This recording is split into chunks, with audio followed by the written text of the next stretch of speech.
Hey guys, welcome to another episode. তো আজকের এসেছি মালদা নদীতে।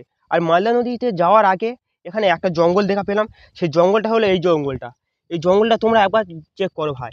এই জঙ্গলটাতে আমরা যতক্ষণ আসছিলাম ততক্ষণ এই জঙ্গলটা আমি দেখছিলাম। তো এই জঙ্গলটা দেখার জন্য, তোমাদের দেখানোর জন্য ভিডিওটা এখানে শ্যুট করছি। তো এখন যাবো মালদা নদীতে, কিন্তু মালদা নদী যাওয়ার আগে এখানে এই জঙ্গলটা একবার চেক করো। তো জঙ্গলটা চেক করা হয়ে গেলে পরেতে যাবো আমরা মালদা নদী। মালদা নদীতে ওখানে কি আছে না আছে সেটা তোমাদেরকে দেখাবো আজকের ভিডিওতে। চলো শুরু করা যাক আজকের ভিডিও। গাইস, আমার সামনে একবার কি আছে তোমরা চেক করো। এটাই হলো সেই মালদা নদী।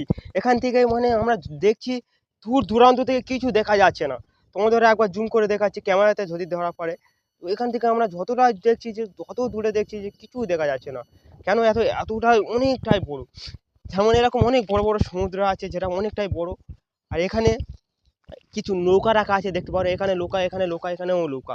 চারিদিকে নৌকা, জঙ্গল, সমস্ত কিছু। তো আরও আমরা সামনে গিয়ে দেখবো কি আছে না আছে। তো এখানেও কিছু লোক আছে। তো এনাদের তো এখানে তো রেগুলার। তো এই সমুদ্রটা তোমরা যদি কিনারা জানো, ওই ওই জানি না ওই সাইডে কি আছে। ওই সাইডে এটা হলো মাতলা নদী। মাতলা নদীর ওই সাইডে, অপোজিট সাইডে কি আছে তোমরা কমেন্ট করে জানাবে। তো চলো আরও সামনে যাওয়া যাক আজকের ভিডিওতে।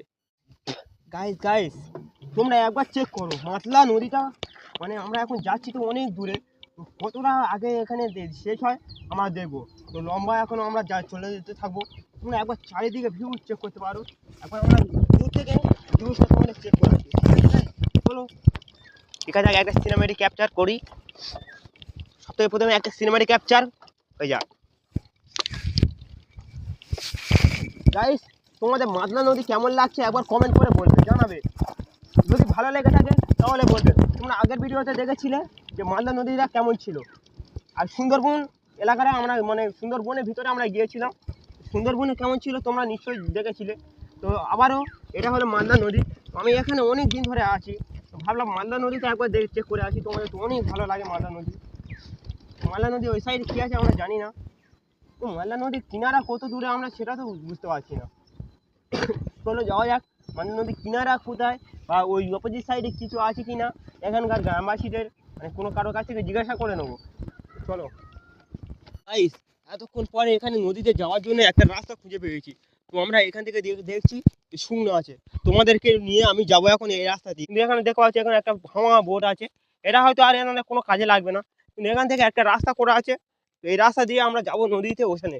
আর একটা জিনিস গাইস দেখছি, যে সামনে যে মানে কিছু জাল দিয়ে ঘেরা আছে। এই জাল দিয়ে ঘেরার মানে হচ্ছে অপোজিট সাইডে কোনো রয়্যাল বেঙ্গল টাইগারও থাকতে পারে এখানে অপোজিট সাইডে। মানে এই জাল দিয়ে ঘেরার এর মানে হলো রয়্যাল বেঙ্গল টাইগার। এখানে একটা বাক্স রাখা আছে। এই বাক্সতে হয়তো এনাদের যারা জেলেরা আছে এনাদের কিছু জিনিসপত্র রাখা থাকে। আর এখানেও একটা ভালো বোট আছে। তোমরা দেখতে পারো এই বোটে ওরা মাছ আনে। আর এই মাছ আনার একটাই কারণ আছে, মাছগুলো তোমরা নদীর মাছ এতটা তোমাদের ভালো লাগে। এই মাছের একটা আমি ওখানে দেখলাম যে নদীতে ওরা মলত্যাগ করে, পায়খানা করে। একবার তোমরা এই নদীটা একবার চেক করো। আজ পানিটা দেখো ব্লু। এখান থেকে তো আর বেশি নিচে যাওয়া যাবে না। তাও তোমাদের আমি দেখাচ্ছি। তোমরা একবার চেক করো পানিটা কতটা কেমন। আর দেখো গাইস, এই হলো পানি, আর এই হলো জঙ্গল। আচ্ছা, এই হলো একটা আর তোমরা একবার তোমাদের জুম করে ওই জালটা ঘেরা, বাঁশ দিয়ে ঘেরা জাল আমি দেখাচ্ছি। তোমরা একবার দেখো জাল দিয়ে ঘেরা বাঁশ। কারণ দেখো এখান থেকে দেখা যাচ্ছে জাল ঘেরা, ক্যামেরাতে হয়তো দেখা যাচ্ছে না। এই জালটা ঘেরা শুধু হলো অপোজিট সাইডে কোনো বাঘ আছে, যাতে বাঘ এখানে না এসে এখানে গ্রামবাসীদের কোনো ক্ষতি না করতে পারে, তার জন্য এই ইয়েগুলো দেওয়া আছে গাইস। তো এই মালদা নদী, এটা হলো মাতলা নদীর অপোজিট সাইডে যে নদীটা বয়ে গিয়েছিল, সেই নদীটা তোমাদের বলেছিলাম প্রথম থেকে। আর এখানেও একটা কথা বলার আছে। এখানেও দেখো সেই একই ধরনের গাছ এখানেও ভর্তি। দেখো এই গাছ। আর একটা জিনিস গাছ, এটা বলা হয়তো ঠিক নয়, এখানে যে মানুষগুলো আছে সেই মানুষগুলোকে হয়তো একটু বুঝতে হবে যে এই যে মাছগুলো আছে সেই মাছগুলোতে মানুষ খায়। এর জন্য নদীতে যাতে না ওরা পায়খানা করে, শৌচালয় যাতে আলাদা করে বানায়, কিন্তু এরা না শুনবে না। আর একটা জিনিস দেখলাম যে ওদের গাছ কেটে নিয়ে যায়। গাছ কাটা তো এদের তো নিষিদ্ধ করা আছে, কিন্তু এখানে এরা এখানে আছে হয়তো রাতের আঁধারে কোনো সময় এরা এখান থেকে গাছ কেটে নিয়ে যায়। এর জন্য হয়তো গাছগুলো এত ছোট ছোট আছে এখানে, মানে এখন হয়তো জোয়ার পড়ে ভাটা পড়ে আছে, এর জন্য পানিটা এত নিচুতে লেবে আছে।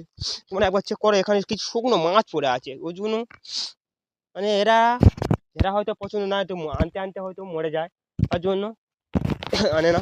আর এখানে আর একটা জিনিস আছে, এরা এনারা রেঁধে এখানে খায়। তোমরা দেখো এখানে একটা মাটির চুলা করা আছে, মাটির চুলাটা একবার দেখো, এই হলো মাটির চুলা, এনারা এখানে রেঁধে খায়। আর এটা হলো নাগর, মানে যেটা দিয়ে ঘোরায়, ওরা নদীর মানে দিক পরিবর্তন করে। আর দিক পরিবর্তন করার জন্য এই নিচে যে একটা কিছু লাগানো আছে, এটা দিয়ে দিক পরিবর্তন হয়ে যায়। তোমরা একবার দেখো, এখানে আবার একটা সোলার প্যানেলও লাগানো আছে, যাতে এরা মোবাইল চার্জ করতে পারে। আর কোনো যদি ইলেকট্রিক জিনিস ইউজ করার জন্য এখানে সোলার প্যানেল লাগানো আছে। আর এখানেও আবার কিছু জালও রাখা আছে, তোমরা একবার দেখো। তো এদের গ্রাম, তো আমরা ঘুরে দেখলাম, গ্রামের মানুষ অনেক ভালো। অনেক জায়গায় দেখলাম যে হয়তো অন্য রকম হবে, কিন্তু না, এই গ্রামের মানুষের মন সত্যি থেকে দিল সাফ আছে।